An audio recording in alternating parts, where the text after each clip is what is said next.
Welcome to High Five. It's what day is it, James? Monday, Friday, I don't know, Tuesday, whatever day it is. You'll notice I'm -1. I'm missing a Rory. There's no Rory here. He's in the shop. He's having a meeting with someone. And if I know Rory well enough, he'll be in that meeting right now and he'll have heard his phone vibrate about twice from me saying, are you free yet? Are you joining us? And he's in a dialogue, I'll be going, I can't walk away from this guy because it's rude to walk away from a customer and take a phone call. And then he'll come on here and they'll apologise times 10 for not making it. So, high five, James Farrell. How you doing, my friend? I'm good. How are you? I'm doing good. Rory might join us before the end. So I'm looking forward to how accurate your prediction of his behaviour will be. Yeah. Oh, let's see. He might just come on my ice lolly and not give a shit. Let's see what, see what happens. Let's see what happens. So Rory and I had a chat like a few weeks ago because we were sitting working out different ways to take high five. And Rory messaged me and he said, how do you fancy doing a little recording where we choose a card each and we each nominate a person? We both get completely confused and a different idea of this concept and come in with 4 people in mind. But anyway, we recorded it. And I said halfway through the call that I had the person in mind, but not the card in mind who I wanted to nominate. And for those of you that don't know James Farrell, you might see me refer to him sometimes as Jonny Stokes online. And the reason why I refer to him as Jonny Stokes is when we launched Cognitize back in December 19, we held a lovely event in Belfast, which was fab. And I noticed I got a booking in from different parts of the UK. Which holding in Belfast, you think, well, nobody's going to go on a flight to Belfast for a kind of 2-hour launch night. But there was somebody from Yorkshire called Jonny Stokes. And I'm standing in the lovely venue in Raise Ventures in Belfast. And then walks Jonny Stokes to this man on the side of me, welcoming me, giving me the biggest beer hug I've ever had. And Jonny Stokes, why was it Jonny Stokes? Just remind me. So it's made up of 2 cricketers' names, Johnny Bairstow and Ben Stokes. There you go. And I never twigged once because I don't know the first thing about cricket. So Jonny Stokes walked in. But James and I have known each other for many years through, firstly, we met through work because I think I was a consultant and came in and did a bit of work for Tarmac when you were there. You did. And then we built a real solid friendship over the years, and we're also big lovers of our bikes. Is, you know, not that James has got anything in his room that tells you anything about bikes. Let's see a t-shirt. Oh, yeah. See, I normally, when I do this, I normally turn the camera like this so that hides all my equipment in the background. But see, since it was you today, I went, I've got the bike wheel in the shop for you. I have got my new bike just here, but that'll stay off shop for now. So anyway, start of the week. How are you, first of all, James? I'm very well, thank you. It's nice to be. It's not nice to be sat in the spare bedroom. However, it is nice to be sat looking out at blue skies and sunshine, because it certainly lifts the mood and lifts the spirits. So yeah, very good. Thank you, Scott. Yourself? I'm good. I had a nice cycle at the weekend where I managed to almost wreck my bike and wreck my legs at the same time. So that was all good. Well, if you're going to do it, you might as well do both. Absolutely. So it was good. But yeah, I've had a 2-week holiday, and I actually had a holiday this time. I've not been like checking my emails and making phone calls, and I've had the occasional little jump online to a session just to say hi to people. But you've been threatening one of those holidays for about 8 years. I know. I was quite satisfied by the fact I had emails this morning from people saying, are you okay? I haven't heard from you. Can you just get back to us on these dates? And I was like, I've been on holiday. I will reply to you now. Got quite satisfying to be able to do that this morning.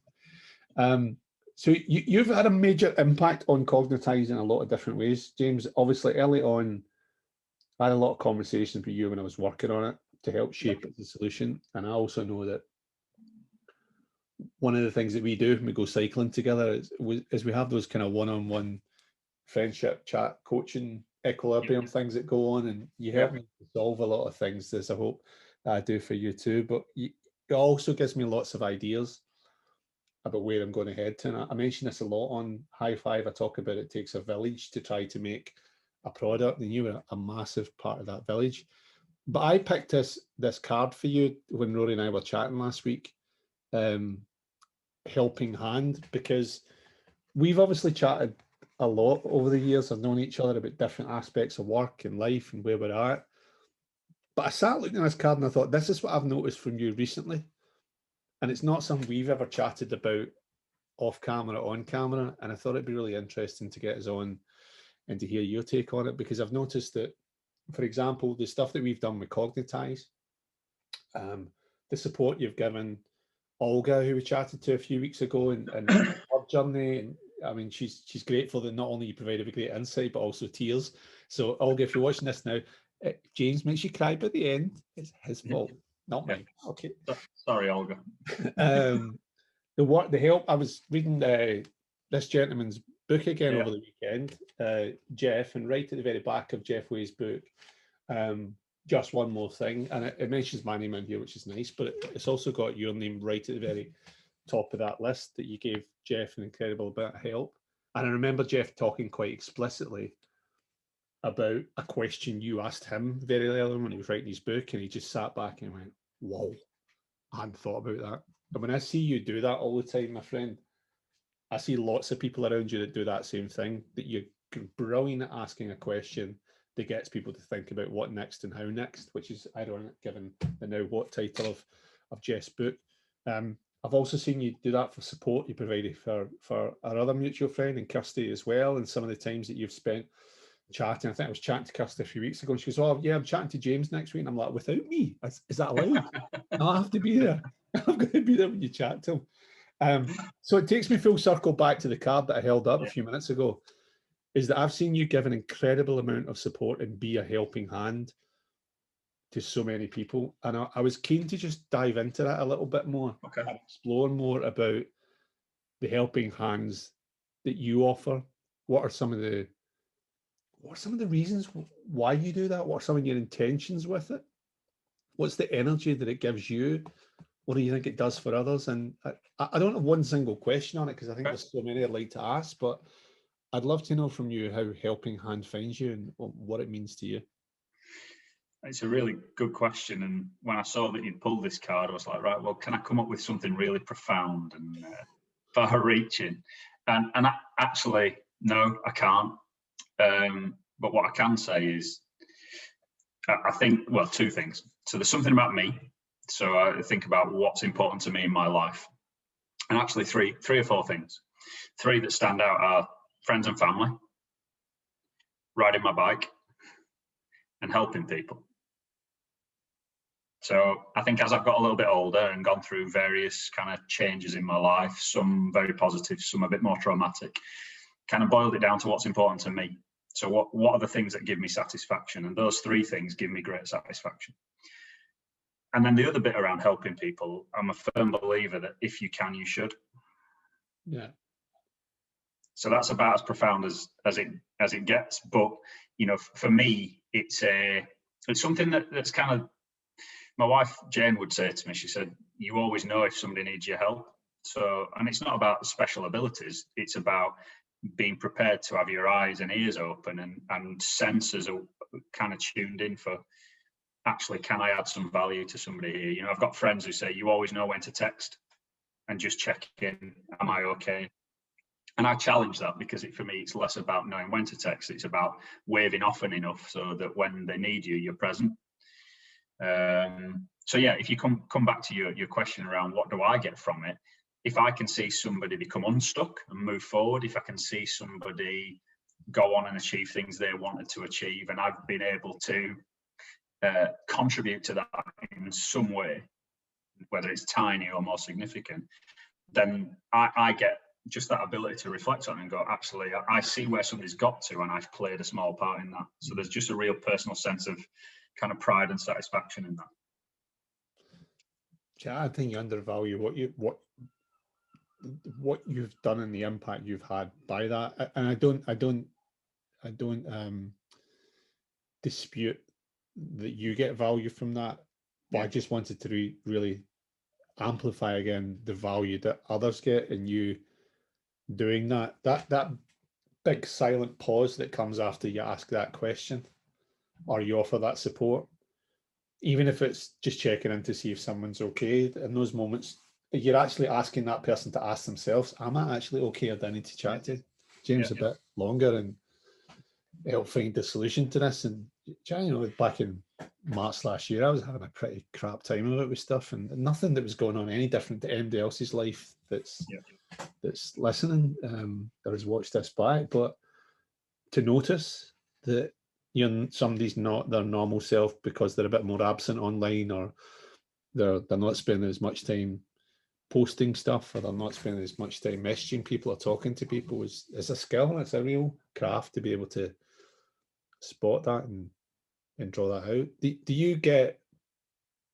Do you recognize signals in others that shows that you need to give a helping hand, or is it something that you're invited into? Or I'm intrigued to see how. Like, there's three. I've given you kind of 4 examples there of Olga, Jeff, myself, and Rory, and Kirsty. I'm sure there's countless others that I haven't mentioned there, but if I think about sometimes, I understand sometimes it's glaringly obvious to me and others don't see it. But I think something for me is, are you prepared to take the time and operate with your eyes, ears, and mind open? And a lot of the time to recognize patterns. So when things seem out of line to what they may normally be, and then the willingness to ask a question, knowing that actually you could get, no, I'm okay, don't talk to me. You could get, opens up a whole pit of despair, but are you prepared to step into that? Because I think sometimes the thing that stops people recognize the differences and recognize help's required, but then don't, or aren't willing, or aren't able to take that step and go, actually, what am I going to give of myself if I ask this question? And not as a conscious process, but quite a subconscious process. So I'll give you the example of Olga. Sorry, Olga, for using you as the example. So Olga and I don't know each other. We don't know each other. But I was on a session with Jeff, and something Olga said, I found it deeply emotional, and it impacted me massively. And Jane and I, my wife, we had a conversation about it for about an hour over dinner after that session. And a couple of days later, she just popped into my mind. I wonder how she is. And I decided to message her and ask how she was. You know, we ended up exchanging, you know, some messages on LinkedIn, and then that led to connecting in other forums. But actually, the bit for me was, I guess, it wasn't even conscious. It was somebody was in a difficult situation. They were clearly distressed by it. And I felt compelled to check in. And those check-in points are so critical, but so well timed that you've seen something to notice to go and do something. Yeah. I think there's some people that you've connected with that I hadn't. How does James know them and I know them? It's one of those. If you went to a wedding and you go to just suddenly go, nah, I already know them. I've met them before. Because this has happened virtually for me this year. It's like people that I think, I know them. They're mine. They're all mine. I know them. And then, oh, hi, James. I'm like, wait a minute. How does he know them? How did he get to know them? And the reason why you get to know them is because you make it your mission to go off and offer that help and support to those people to actually make a difference, and through the lens that I've viewed it. But I think there's partly that, but also partly I'm quite proudly naive at times, and I'll take things at face value. So if people say, let's follow up, I'll assume they will, because I will. Yeah. And then if they don't, then I will. Because if it was important enough to suggest we should follow up, then let's follow up. You know, it was one of those situations with Jeff and I. Jeff was deep in the mix, and he offered some time, and he could never fulfill it. Yeah. Ever. But actually, I reached out to him, and we ended up with a conversation. And as I say, the rest is history. You know, if I think about the Cognitize stuff with you and Rory, I think, you know, it's weird because I felt blessed and privileged that you wanted any input and opinion from me before you went to market with it. So there was something quite humbling about being asked to be involved, and I don't ever take that lightly. But then when it came to your launch event, I looked at that. I was like, he's my friend. I'm sure this will go incredibly well. Just and I want to be part of it. I want to be able to celebrate this with you. So I got on a plane. Certainly did. You and Greg wandered in there. Yeah. What's he doing? They know each other. Yeah. I suppose my intentions around help are only ever to try and either add value to somebody. So can I help lift them up? Or I guess just very sincere and genuine, wanting people to be in a better place than they are now. Sometimes people don't want it, and that's fine. But it weirdly always upsets me when they don't, because my offers are always made with good intentions and no hidden agenda, no motivation. So I'm not looking for anything in return. Yeah. But I'm not sure we quite live in a world where that's normal. I can actually you've just jump-started something back into my memory I completely forgot about. The first time that we ever worked together on a professional basis, I finished doing the presentation to the audience that we were working with, and the group left the room, and the first thing that you said to me was, "So how did that work for you?" And I went, "Why is he asking me a question about feedback about how I felt?" And I didn't know how to answer it at first. And then for some reason in my heart, I went, I'm going to tell him instinctively about how I value whether something went well or not well. We really didn't know each other that well at this point in time. I remember it. And I said, I feel happy. And that's important to me because the one value that I attribute really important when I'm doing anything after I've done something there's a lot of pressure on or there's a lot riding on it. If I feel positive and I feel happy and I'm smiling by the end of it, it means I've done a good job with it because it means that I'm satisfied in myself, that the energy feels good to me. Not that 3 people at the door buying X or 4 people said, oh, that was really useful, or somebody else said, can I just ask you a question? Yes, that matters. But in the question that you asked me at that point in time, I wanted to share back to you on a professional basis that happiness is such an important value to feel when you're doing anything. That's when you're doing something really tough, that you can feel a sense of flow within it, actually, that you felt good, and a sense of good energy and positivity, that you feel nourished by the experience you've just had. And if that then can manifest itself physically into a big smile, then that was my value that I was looking for. And I can still also remember the minute I said it, I went, oh, stupid thing you've just said. What shit are you talking, man? Talking about smiling and happiness is your value, whether the customer's happy or not. And then you just looked at me and you went, that's good. That's good. And that was it. And I was expecting the button, however, feedback app, the kind of shitty sandwich thing. I'm swearing a lot today. You've got me swearing lots.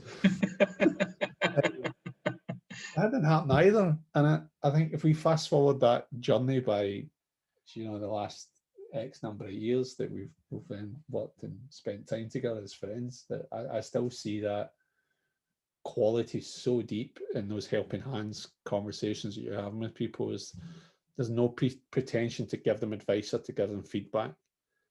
It's just to be there and be present and listen and be in that space where if you want my support, my advice, I'll give you, but that's what I'm there for. I'm there just to be there for you and be present for you as well. So yeah, and a lot of it up front is asking what people want and need. And if they want an opinion, you know me, I've got loads.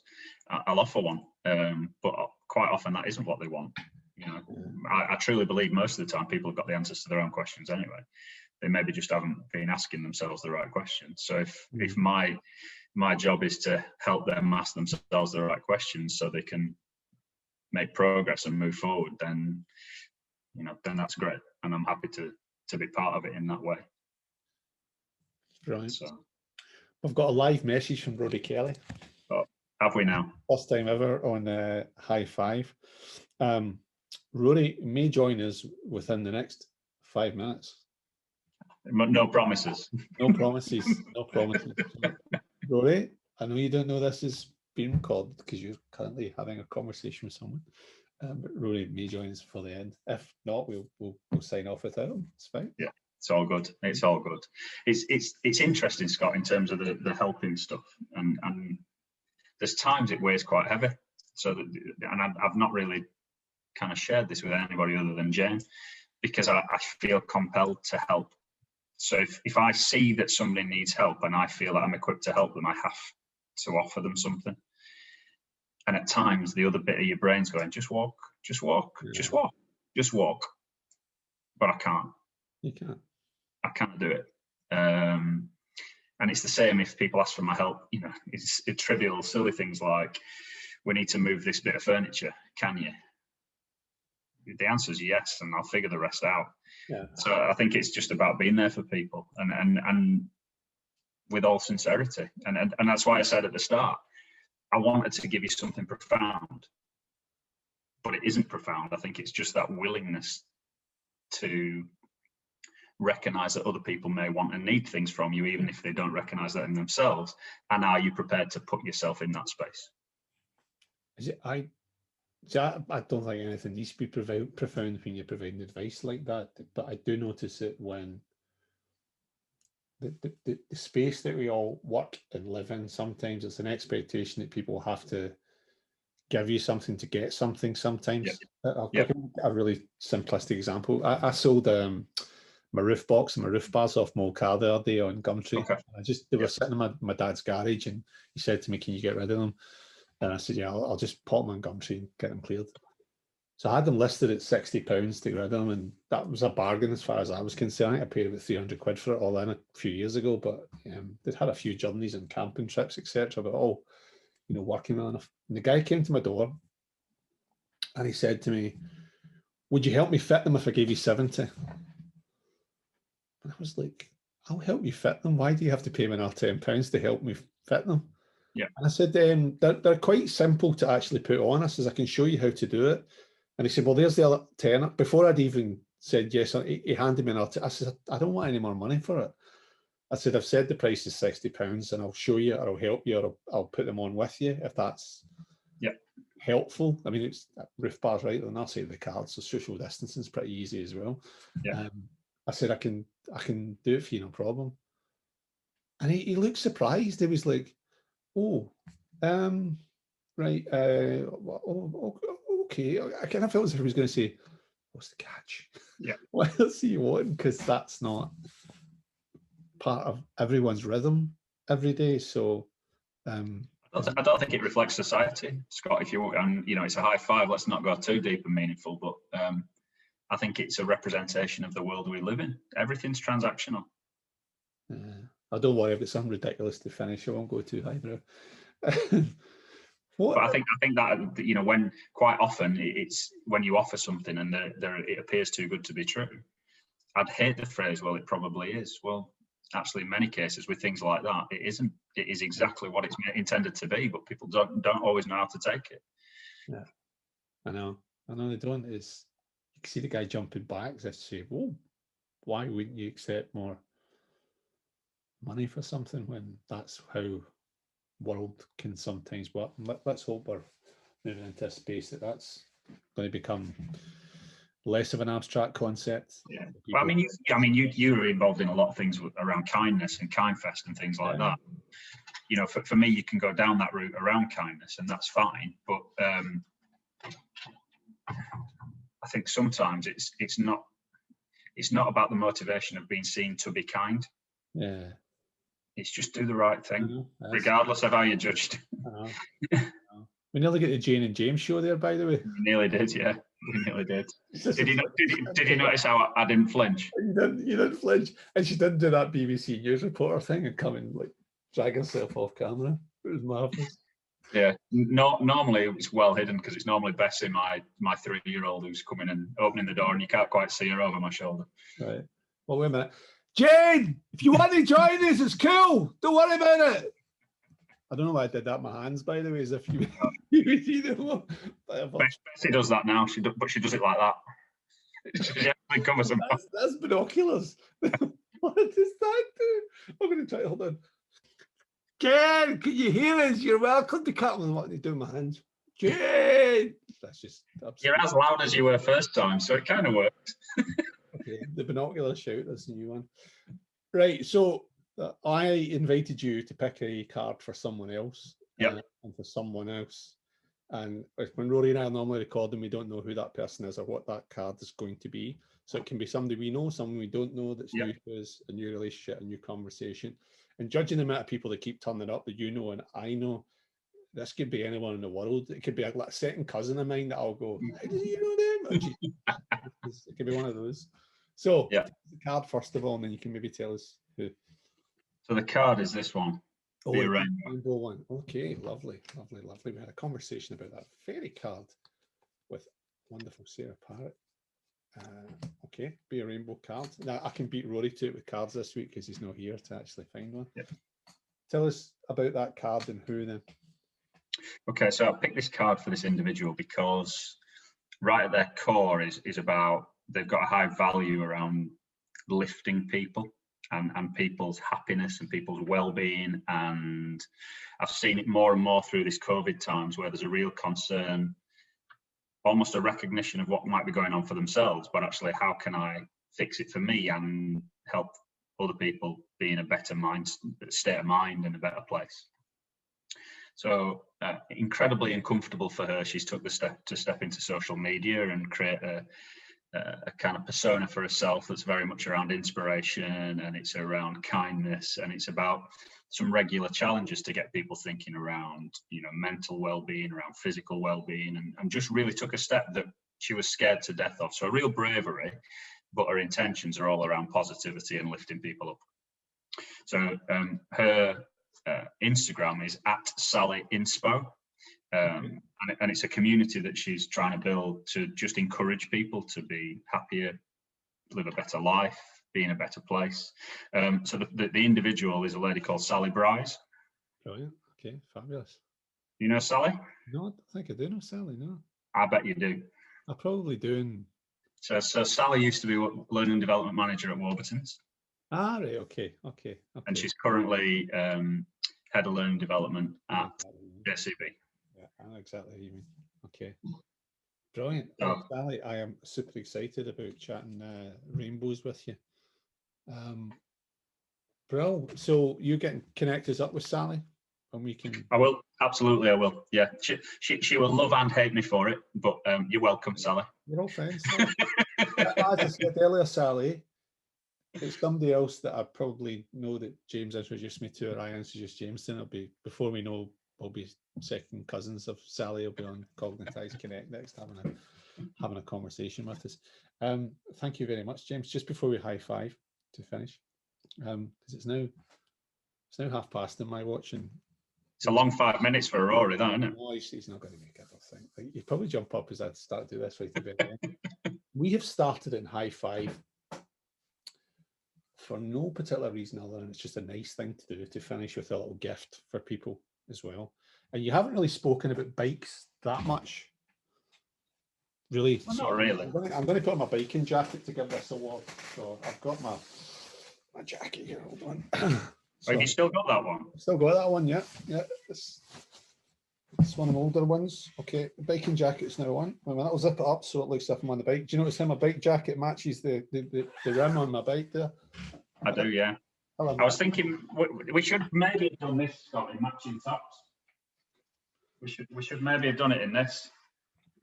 Oh, I've got one of those, yeah. Okay, so before we do the high five, I wanted to award you a special award, James, for being a marvellous friend, colleague, and supporter of Cognitize. And you introduced me to these. God, I look like my dad with this on. Jesus Christ, I'm my dad.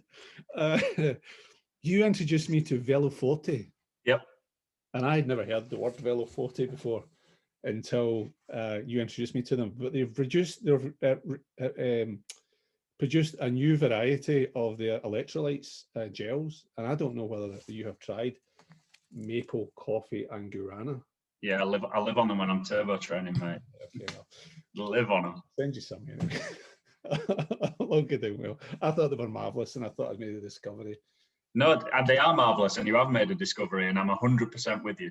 100% with you. Right. Okay, Sally, please don't be scared.